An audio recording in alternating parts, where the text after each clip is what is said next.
नमस्कार दोस्तों, आज हम बात करने वाले हैं एक ऐसी चीज के बारे में जिसका कि नाम शायद आप लोगों ने नहीं सुना होगा, लेकिन कभी ना कभी आपको अपने जीवन में इस चीज का सामना करना पड़ रहा होगा। इस बीमारी का नाम है पॉपकॉर्न सिंड्रोम। हालांकि मेडिकल साइंस के कैलकुलर सिलेबस में और करिकुलम में ऐसी कोई बीमारी का जिक्र नहीं है। आम भाषा में हमने इसका नाम रखा है पॉपकॉर्न सिंड्रोम। जैसे आपने देखा होगा माइक्रोवेव में या प्रेशर कुकर में पॉपकॉर्न बनाने पर पॉपकॉर्न लगातार उछलते रहते हैं, ऐसे ही आपके दिमाग में विचारों की पॉपिंग होती है। मल्टीपल तरह के बेतरतीब और बार बार आना जाना, तेजी से बहुत सारे विचार आते हैं और चले जाते हैं। तो इसको हम बोलते हैं विचारों का पॉपिंग, यानी कि आपके दिमाग में बहुत सारे विचार एक बार, दो बार, तीन बार जंप करे जा रहे हैं। तो इसको बोलते हैं पॉपकॉर्न सिंड्रोम। आखिरकार ये हो क्यों रहा है? आखिरकार इस प्रॉब्लम के पीछे वजह क्या है? तो एक छोटी सी कहानी इसमें सुनाता हूँ कि आज से करीब 1950 की बात है। एक साइंटिस्ट जो थे अमेरिका के, कुछ एक्सपेरिमेंट कर रहे थे और वो चूहों पे एक्सपेरिमेंट कर रहे थे। तो चूहों के दिमाग में वो कुछ इलेक्ट्रोड्स लगाने के बाद वो एक्सपेरिमेंट करते थे और फिर उनको चूहों का रिएक्शन देखते थे। तो उन्होंने एक इलेक्ट्रोड ऐसा दबा जिसके बाद देखा कि वो चूहा बाकी चूहों से अलग बिहेव करने लग गया, बिल्कुल अलग रहने लग गया। और उसने कुछ ऐसी टेक्निक डेवलप कर ली कि बार बार अपने सिर के पास जाके खुद ही उस इलेक्ट्रोड को दबाने लग गया। बार बार इलेक्ट्रोड को दबाता और अलग जाके बैठ जाता, इलेक्ट्रोड को दबाता और अलग जाके बैठ जाता। तो ओवरऑल आप सरप्राइज हो जाएंगे एनालाइज के हिसाब से कि एक दिन में चूहे ने कम से कम उस इलेक्ट्रोड को 2000 बार दबाया। उसने खाना भूल गया, पानी भूल गया, पीना भूल गया, दोस्तों के संग मस्ती करना भूल गया, चूहों के ग्रुप से अलग आकर रहने लगा। तो ये रिसर्च तो तब दब गई। बाद में इस रिसर्च को 2005 या 6 में फिर से रीएनालाइज किया गया और रीएनालाइज के बाद ये दिमाग में आया कि ये तो बहुत अच्छी रिसर्च थी, जैसे हमारे साइंटिस्ट पहले भूल गए थे।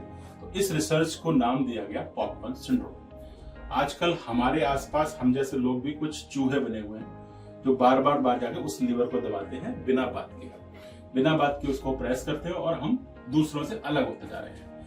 ये जो लीवर है उसका नाम है सोशल मीडिया। यानी हम बार बार सोशल मीडिया पे जाते हैं, थोड़ी सी इंफॉर्मेशन गैदर करते हैं, फिर वापस आ जाते हैं, बिना बात के खोलते हैं, बिना बात के देखते हैं, बिना बात के उसको यूज करते हैं, फिर चले जाते हैं।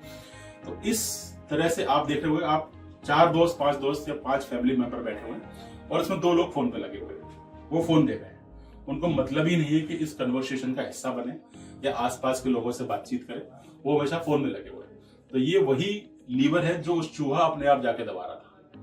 जो आजकल के हम ह्यूमन बीइंग सोशल मीडिया का जितना ज्यादा ओवर यूज का शिकार हुए हैं, उसी का नतीजा है पॉपकॉर्न सिंड्रोम।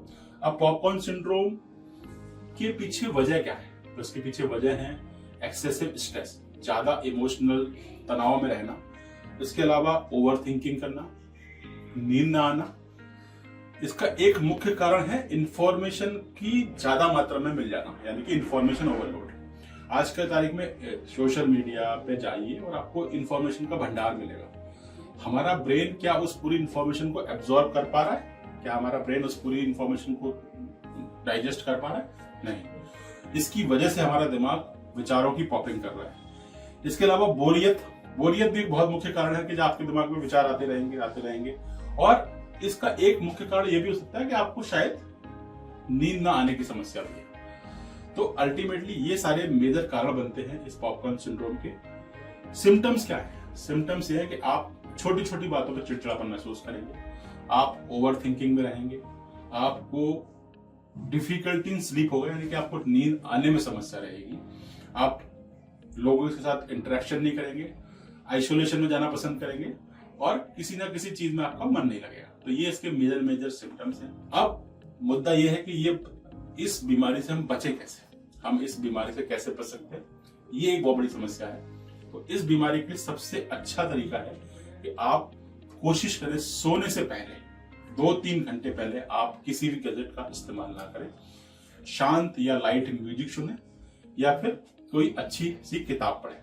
अगर आप सोने से पहले फोन में झांक रहे हैं और फोन को देख रहे हैं और सोशल मीडिया का इस्तेमाल कर रहे हैं, तो कहीं ना कहीं आप भी इस सिंड्रोम के शिकार हो सकते हैं। तो कोशिश करें कि सोने से पहले कम से 2 से 3 घंटे पहले गैजेट से दूरी बनाना शुरू कर दें। दूसरा, कोशिश करें नींद अपनी पर्याप्त मात्रा में नींद लेने की कोशिश, कम से कम दिन में पूरे 24 घंटे में 7 से 8 घंटे की नींद लेने की कोशिश करें। इसके अलावा आप माइंडफुल योगा करें, प्रैक्टिस करें। कोशिश करें कि दिन में 20 से 25 मिनट, स्पेशली मॉर्निंग के टाइम पे जब आप अपने दिन की शुरुआत करते हैं, तो 20 से 25 मिनट योगा करें। आप कोई फिजिकल एक्टिविटी भी ज्वाइन कर सकते हैं। फिजिकल एक्टिविटी करने से हमारी बॉडी में एंडोर्फिन हार्मोन रिलीज होते हैं, जो कि हमारे मन को बहुत ज्यादा शांत और खुश बनाते हैं। इसके अलावा आप कोशिश करें कि अपने किसी दोस्त से बात करें, अपने किसी प्रियजन से बात करें जिस पे आप भरोसा करते हैं। अपने मन की बातें, अपने मन के विचार उसे शेयर करें। कोशिश करें अकेला ना रहें। इन सारी छोटी छोटी चीजों को अपने जीवन में धारण करने से आप इस अनोखे और बहुत ही बेतरतीब से सिंड्रोम, जिसका कि नाम है पॉपकॉर्न सिंड्रोम, इससे आप बच सकते हैं। आशा करते हैं आपको जानकारी पसंद आई होगी। धन्यवाद।